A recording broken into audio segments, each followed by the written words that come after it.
to order. The chair now recognizes himself for 5 minutes for an opening statement. Welcome to today's hearing of the Subcommittee on Oversight and Investigations. Our country's national security and economic prosperity depend on stable access to the products and materials our energy producers need.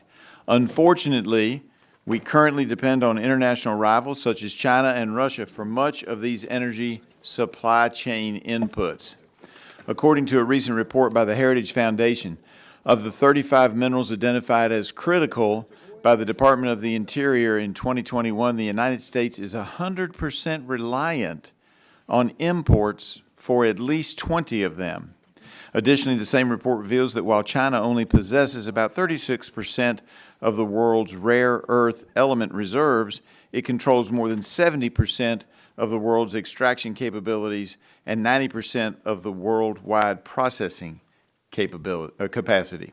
Last year, the White House drew attention to the fact that China controls 87% of the global market for magnets, which are used for everything from electric vehicle motors to electronics and all manner of power-producing turbines.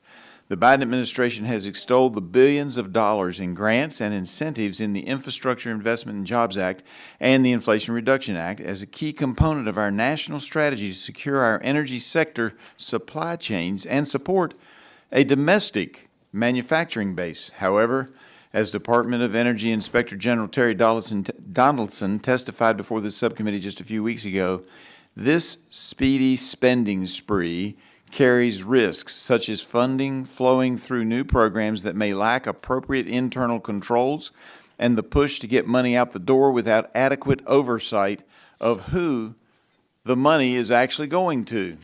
This committee has led the way in expressing our concern and inquiring into how the department is vetting the entities competing for its large awards. Last December, Chairwoman McMorris Rodgers and I sent a letter to Secretary of Energy Jennifer Granholm requesting more information regarding the department's selection of Microvast as an awardee under its battery materials processing and battery manufacturing and recycling funding opportunity.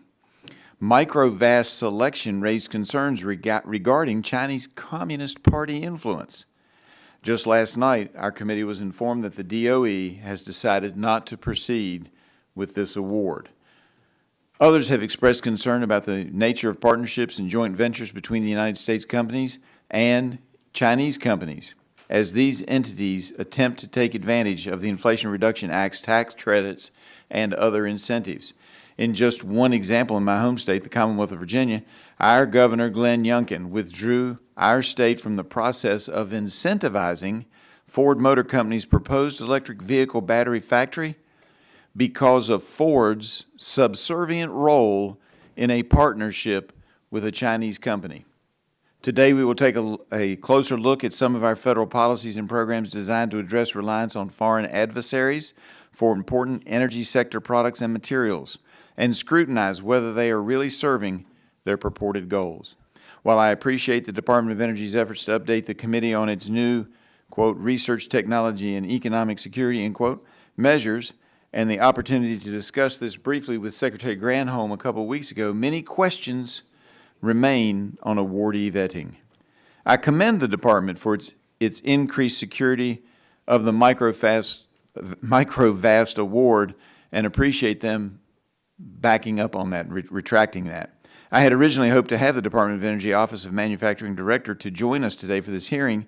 He could have delivered this good news in person. Unfortunately, they have refused to come before us, citing inadequate notice despite receiving an invitation to testify on May the 9th. This in and of itself makes me wary of the department's vetting. Since they're supposed to be doing this work on an ongoing basis, I would have expected 2 weeks to be more than enough time for the office to provide a well-informed witness who could articulate the program goals and the award review processes. And if he's here without letting us know, we're prepared to receive his testimony. Even though not in attendance today, this conversation is too important to postpone.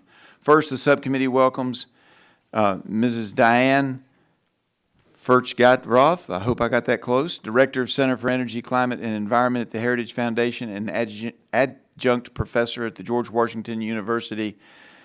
We are also joined by Mr. Jeremy Harrell, Chief Strategy Officer at ClearPath, Dr. Ellen Hughes Cromwell, Senior Resident Fellow for Third Way's Climate and Energy Program, will also be testifying. And finally, we'll have Mr. Kenny Stein, Vice President for Policy at the Institute for Energy Research. Again, we are disappointed by the department's decision not to attend, but do thank the witnesses who are here for sharing their ideas. I look forward to today's discussion and hope that we can further the conversation on reshoring and nearshoring of our essential supply chains. With that, I yield back, and I now recognize the ranking member of the subcommittee, Ms.